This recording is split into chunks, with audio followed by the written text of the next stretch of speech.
Halo,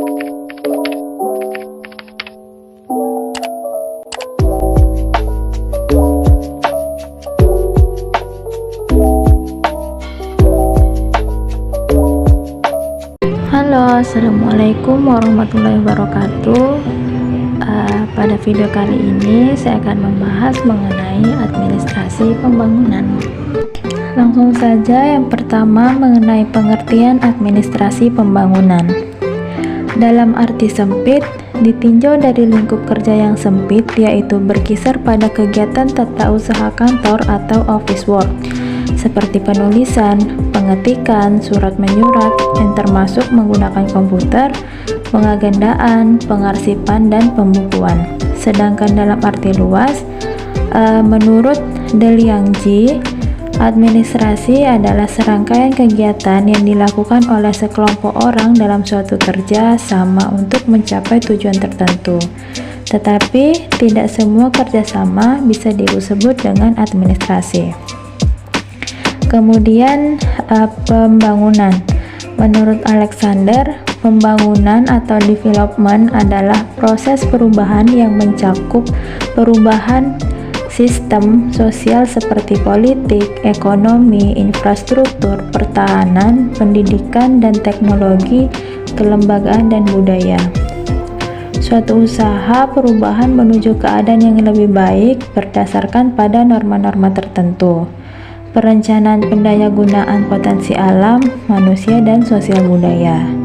Dengan demikian dapat dipahami bahwa pembangunan yang dilakukan selain merupakan sebuah proses perubahan ke arah yang lebih baik atau dalam pengertian memberikan manfaat dan meningkatkan kesejahteraan masyarakat, juga harus memperhatikan kearifan lokal yang berkembang pada masyarakat.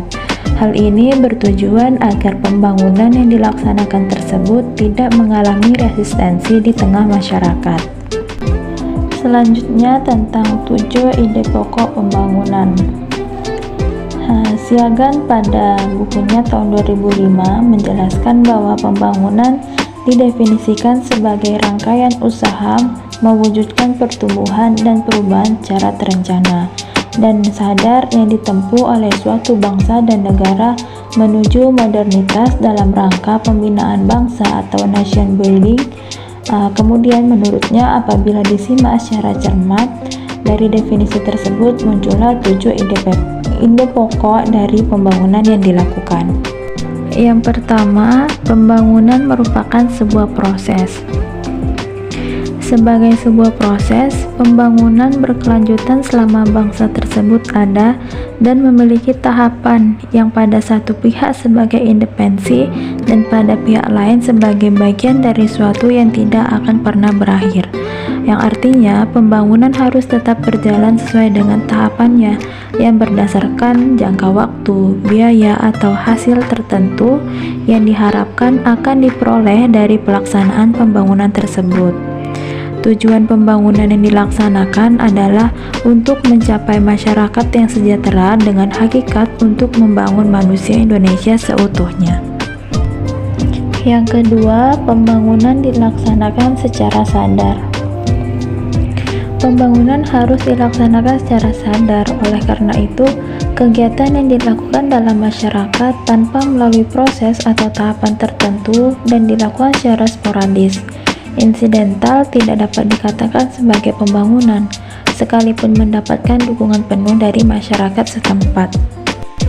Yang ketiga, pembangunan dilaksanakan secara terencana. Perencanaan dalam pembangunan dapat berupa perencanaan jangka pendek, jangka menengah, ataupun jangka panjang. Setiap tahap memiliki rentang waktu tertentu. Kegiatan merencanakan yang dimaksud ini untuk mengambil keputusan pada masa kini mengenai hal-hal yang akan dilaksanakan pada waktu tertentu pada masa mendatang. Yang keempat, rencana pembangunan mengandung makna pertumbuhan dan perubahan.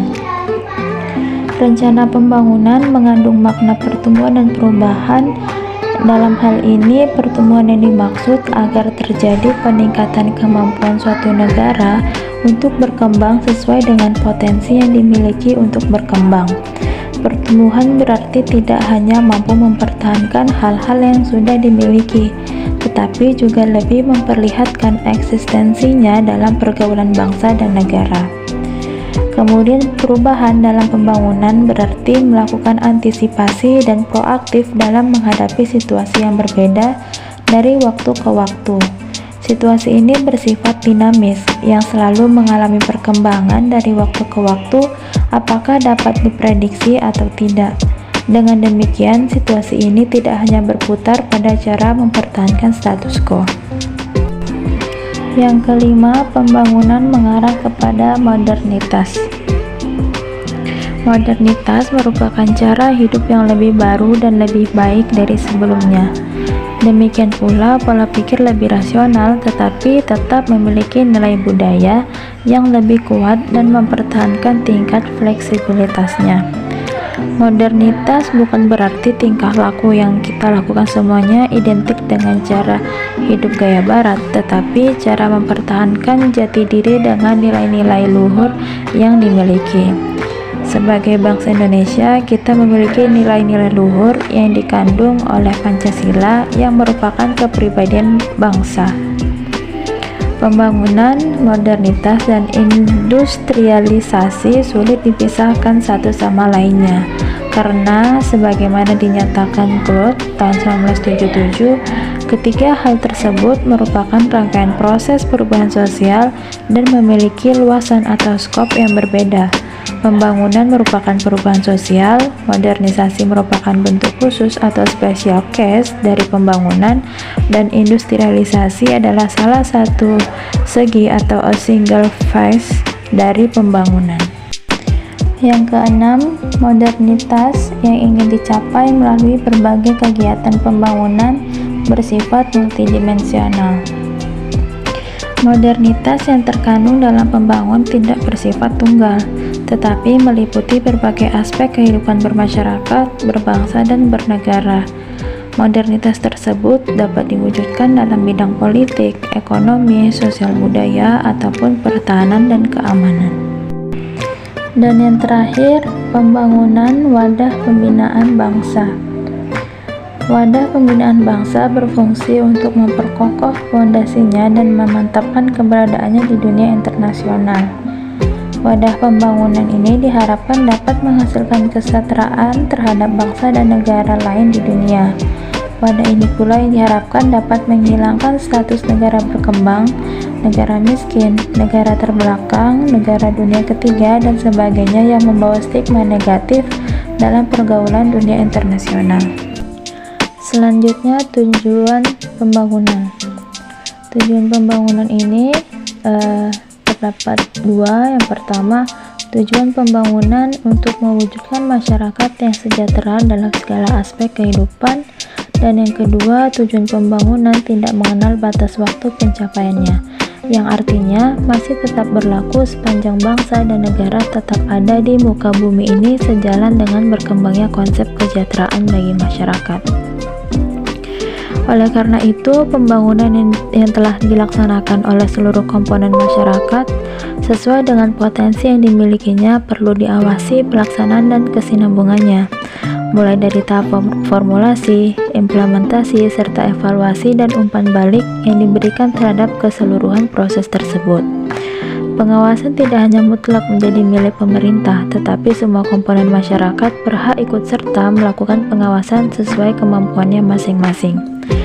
Hal ini perlu dilakukan agar pembangunan yang telah direncanakan dan dilaksanakan memberikan manfaat yang maksimal bagi masyarakat. Selain itu, pelaksanaan pengawasan pembangunan dilakukan untuk mencegah terjadinya kebocoran dari semua tahapan pembangunan yang pada akhirnya memberikan manfaat yang maksimal bagi masyarakat, negara, dan bangsa Indonesia. Selanjutnya, kegiatan administrasi pembangunan. Dalam administrasi pembangunan, ada dua kegiatan administrasi pembangunan yang perlu mendapatkan perhatian.